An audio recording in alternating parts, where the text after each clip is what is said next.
ሰላም ሰላም እንዴት አላችሁ? ዘሽጉዜ ዩቲዩብ ቻናል ቤተሰቦች ዛሬ እንግዲህ በንጉሱ በቴዲ አልበም መተናል ማለት ነው። ዛሬ ቴዲን አልበም አስተያየት እንሰጥበታለን ማለት ነው። ሁላችሁም ከኔ ጋር ሆኑ። የምናያቸው ቪዲዮዎች አሉ። እስኪ እያየን እንገነዘባለን ማለት ነው። የሐዘን ዳስ የዝምታ ዋጋና የትንሳኤው ሰንደቅ የቴዲ አፍሮ ዳስ ጣል ጥልቅ ማህበረ ፖለቲካዊ ትንታኔ። ስለዚህ ዳስ ጣል ስለሚል ቆይ አንዴ። በእርግጥ ያው እንግዲህ በጣም ይዘት ያለው ቪዲዮ ነው። ሐዘን ላይ አለን። በግፍ ለሞቱ ሰዎች ነው ዳስ ጣል እና ብዝሃነት ስላላቸው ነው የሐዘናችን ብዛቱ የሚገልጽ ነው ዳስ ጣል ሲል።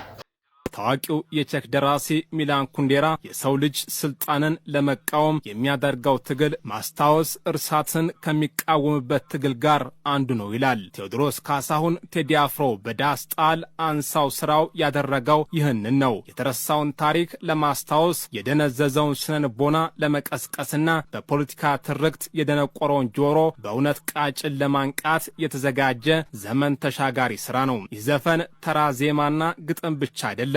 ይልቁንም የዘመናችንን የኢትዮጵያን ማህበረ ፖለቲካዊ ስብራት፣ የማንነት ቀውስና የዜጎችን ጥልቅ የሐዘን ስሜት አጉልቶ የሚያሳይ የዘመን ማህደር ነው። ዘፈኑ በሶስት አበይት ምዕራፎች የተዋቀረ ነው። ሐዘንና ስብራት፣ የዝምታና የክህደት ዋጋ እንዲሁም መነቃቃትና ትንሣኤ። እስኪ እያንዳንዱ ስንኝ ከወቅታዊ የሀገራችን ተጨባጭ ሁኔታ አንጻር በጥልቀት እንመርምረው። አንደኛ፣ የጋራ ስነልቦናዊ ስብራትና የሀገር ሞት ፍልስፍና። ለካ እንዲህ ነው ማለቅ እያሉ ነዶ አገር የሞተበት የት ያለቅሳል ሄዶ። ሐዘን የግለሰብ ሲሆን በዘመድ አዝማድ ይለቀሳል፣ ድንኳን ይጣላል፣ ይጽናናል። ነገር ግን በጅምላ ለሚፈጸም እልቂት፣ መንደር ለመንደር ለሚደረግ መፈናቀል ማልቀሻው የት ነው? ቴዲ አፍሮ እጅግ አሳዛኝ የሆነ የህልውና ጥያቄን ያነሳል። አገር የሞተበት የት ያለቅሳል ሄዶ ይህ መስመር የዘመናችንን የኢትዮጵያን የጋራ የሐዘን ስሜት ይወክላል። ሲግመንድ ፍሮይድ ስለ ሐዘን ሲጽፍ ሰው ያጣውን ነገር አምኖ ተቀብሎ ካላለቀሰ በስተቀር ስነልቦናዊ ፈውስ አያገኝም ይላል። በኢትዮጵያ ውስጥ ግን ዜጎች ለሞቱትና ለተፈናቀሉት ወገኖቻቸው ሐዘን ለመቀመጥና አደባባይ ወጥተው ለማልቀስ እንኳን ጊዜና እድልን አላገኙም። አንዱ መርዶ ሳይወጣ ሌላኛው መርዶ ስለሚተካ ዜጋው በውስጡ እያለ ይነዳል። የሀገር ሞት ማለት ተቋማት ሲፈርሱ፣ ሰብአዊነት ሲያበቃና ሕይወት ርካሽ ሲሆን የሚፈጠረው አጠቃላይ የማህበረሰብ ውድቀት ነው። ፍቅርን ብዬ እንጂ ታግቼ ለሰላም እኔስ መታገሴ። ከዛ ዳስ ጣል ይላል። መቼ ከሀገር ይበልጣል እኔስ አንዷ ነፍሴ። አስቡ እንግዲህ ከዚህ በፊት ታስታውሱ ከሆነ መተከል ላይ፣ ወለጋ ላይ፣ የተለያየ ቦታ ላይ እንደዚህ ጦርነት ሲደረጉ በጅምላ ሲቀበሩ ብዙ ነገር አይተናል። እነዚያ የጠፉ ተማሪዎች ጠፍተዋን ተብለው እንኳን 4 ኪሎ ቤተሰቦቻቸው ተመርተው መጥተው ስንት ነገር ሐዘናቸውን እንኳን እንዳይናገሩ ተሸማቀው እንዲቀመጡ አስቡ እንግዲህ ልጆቻቸውን ዩኒቨርሲቲ ያን ሁሉ ነገር የሚገልጽ ነው እና ፍቅርን ብዬ እንጂ ታግቼ ለሰላም እኔስ መታገሴ። ዳስ ጣል መች ከሀገር ይበልጣል እኔስ አንዷ ነፍሴ።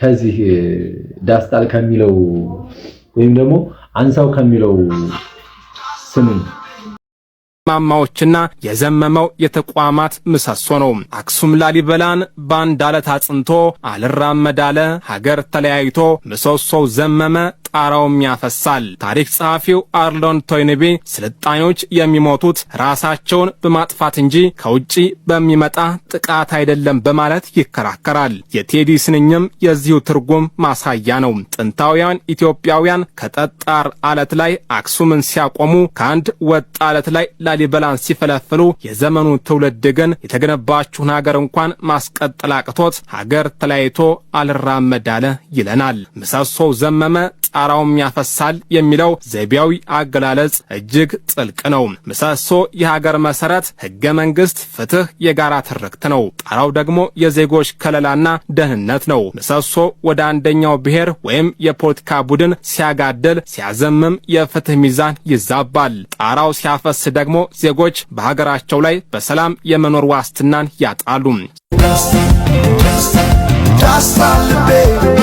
ሶስተኛው ባይተዋርነት በገዛ ሀገር የዘመናችን የዜግነት ቀውስ ነው። ባሳደገኝ ቀዬ ባደኩበት መንደር ባይተዋር ሰው ሆኜ እንደየለው ሀገር። የአውሮፓውያን የቀኝ ግዛት ትልቁ ወንጀል ሰውን በገዛ ሀገሩ ባዳ ማድረጉ ነበር። አፍሪካዊ ፈላስፋ ፍራንዝ ፋኖን ሀገሬው በገዛ መሬቱ ላይ ሲገለል የሚሰማውን ጥልቅ የስነልቦና ቀውስ ጽፎበታል። ቴዲ አፍሮ ግን ይህንን ቀኝ ግዛታዊ ቁስል የዛሬውን የኢትዮጵያ የውስጥ ፖለቲካ ነጸብራቅ አድርጎ ያመጣዋል። በዘመናችን የኔ ክልል የኔ መንደር በሚለው ጽንፈኛ የብሔር ፖለቲካ ምክንያት ትውልዶች በኖሩበት ባደጉበትና ግብር በከፈሉበት ምድር ላይ መጤ ተብለው ሲፈናቀሉ ዜጋው እንደሌላው ሀገር ባይተዋር ይሆናል። ይስንኝ በውስጥ መፈናቀል በድንኳን ውስጥ ለሚሰቃዩ በሚሊዮን ለሚቆጠሩ ኢትዮጵያውያን የተዘመረ ሕያው ሙሾ ነው።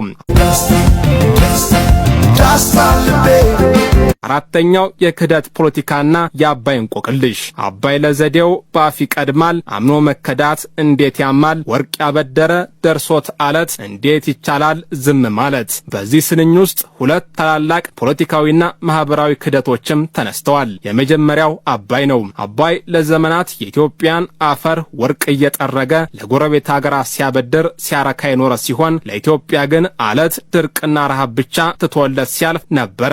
ነገር ግን ዘፋኙ ይህንን የተፈጥሮ ክስተት ወደ አሁኑ ፖለቲካዊ ክህደት ያመጣዋል። በአንድ ወቅት ወርቅ ያበደረ ሕይወቱን፣ ፍቅሩን፣ እምነቱን የሰጠ ህዝብ ዛሬ ላይ ከመሪዎቹ ከፖለቲካ ሊቃኑና ከወንድሞቹ አለት፣ ጥይት፣ መፈናቀል፣ ጥላቻ ሲመለስለት እንዴት ይቻላል ዝም ማለት በማለት የህዝብን ትዕግስት ማለቅን ይተነበያል። ደግሞ ማለት ነው አሁን የሆነ ሰዓት ላይ እኮ እኛ ቦንድ ገዝተናል። ቦንድ ገዝተን ወርቅ እያበደሩ ቦንድ እየገዛን ለሀገር እያበደርን ማለት ነው። እና በእኛም ደግሞ የምንሰጠውን ነገር እየሰጠን ያ ሁሉ ያልተመለሰለትኝ ህዝብ ዛሬ ላይ ህዝብ እኮ አይደለም ያስገነባው አለ ጀለስ ማለት ነው። አባይን ያስገነባው እኮ ህዝቡ ምንም ኮንትሪቢዩት አላደረገም ማለት ነው። አቶ መለስ ግን ከዚህ በፊት ተናግሮ የነበረው ነገር ታስታውሳላችሁ። ይሄን በራሳችን ነው የምንገነባው አይነት ነገር ማለት ነው። እና ጀለስ ይሄን ያክል ሚሊዮን ቢሊዮን ዶላር ሰብስበናል እያሉ ሲናገሩ የነበሩትኝ እና አቶ መለስ ያስጀመሩትኝ ማለቅ ይችላል ከዚህ በኋላ ምናምን ብለው ጀለስ ካለቀ በኋላ መጥቶ እናንተ ያዋጣችሁ ገንዘብ እኮ ዛት ማች እና ወርቅ ያበደሩ።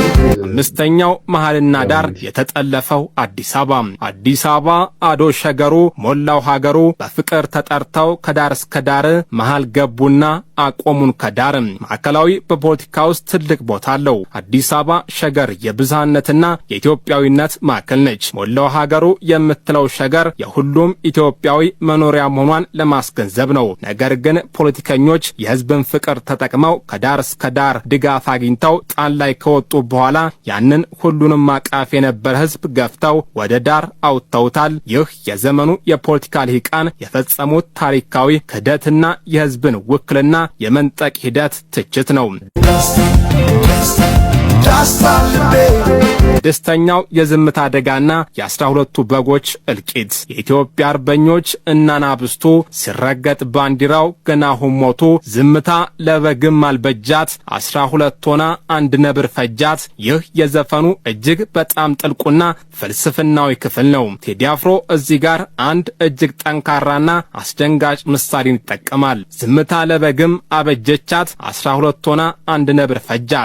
ይህ የዘመናችንን ዝምተኛ አብላጫ ቁልጫ አድርጎ የሚያሳይ የፖለቲካ ትንታኔ ነው። 12 በጎች ባንድ ላይ ቢተባበሩና ድምጻቸውን ቢያሰሙ ወይም አቋም ቢወስዱ አንዱን ነብር ማባረር ወይም ቢያንስ እንዳይበላቸው መከላከል ይችል ነበር። ነገር ግን በጎች የየራሳቸው ተራ እየጠበቁ በዝምታና በፍርሃት ስለታሰሩ አንድ ነብር ጥቂት አክራሪና ጽንፈኛ የፖለቲካ ኃይሎች አብላጫውንና ሰላም ወዳዱን ህዝብ አንድ ባንድ እያረዱ ጨረሱት። የብሪታንያው ፖለቲከኛ ኤድመንድ በርክ ክፋት እንዲያሸንፍ የሚያስፈልገው ብቸኛ ነገር ጥሩ ሰዎች ዝም ብለው መቀመጣቸው ነው ያለው እዚህ ጋር በትክክል ይገጥማል። በተጨማሪም ቴዲ አባቶቻችን በመርዝ ጋዝ የፋሽስት ኢጣሊያን ኬሚካል መሳሪያ ያለቁለትን ሰንደቅ ዓላማ ዛሬ የራሳችን ልጆች ሲረግጡት ገና አሁን ዳግም ሞቱ በማለት የዘመኑን ታሪክ አፍራሽ ትርክት በጽኑ ይኮንናል።